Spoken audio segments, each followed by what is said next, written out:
అయ్యా ఈ కన్నులు పాపం చేస్తే నాయన, ఈ పాపం కన్ను దేవా, ఈ కన్ను నేను చేసిన కన్నులను బట్టి అయా నీ కళ్ళల్లో కన్నీరు వచ్చింది నాయన.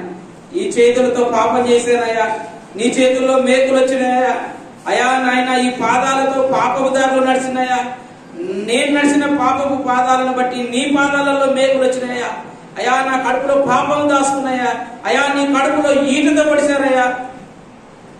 నా నాలుకతో అబద్ధాలు ఆడానయ్యా అయా, నీ నాలుక దహంతో ఎండిపోయిందయ్యా. వర్ణన బాగానే ఉంది, అద్దరితో ఆపాలన్నా మరి? వర్ణన బాగుంది, మంచిది. నువ్వు పాపపు సూపులు చూసినావు, యేసయ్యకు కళ్ళల్లో నీరు వచ్చింది. నీ పాపపు ఆలోచనలను బట్టి యేసయ్యకు తల మీద ముళ్ళ కిరీటం వచ్చింది. నీ పాపపు శాస్త్రాలను బట్టి యేసయ్య చేతుల్లో మేకులు వచ్చినాయి. నీ కడుపులో పాపాన్ని దాచుకుంటే యేసయ్య కడుపులో బల్లెపు పోటు దిగింది. నువ్వు పాపపు దారిలో నడిస్తే యేసయ్య పాదాలకు మేకులు.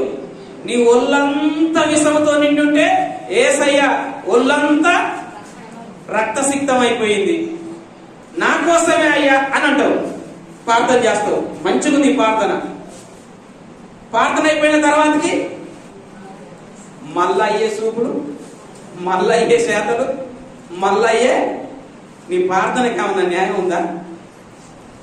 చాలా మంది గుడ్ ఫ్రైడే రోజు నాడు చేసే ప్రార్థనే ఇది.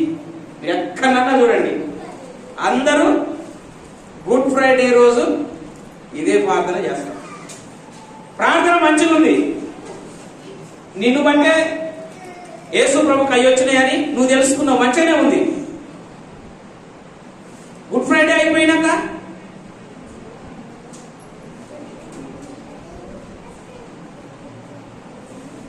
మరలా అది జీవితం. మళ్ళా గుడ్ ఫ్రైడే వచ్చేవరకే మళ్ళా ప్రార్థన. నీ ప్రార్థనకి ఏమన్నా న్యాయం ఉందా?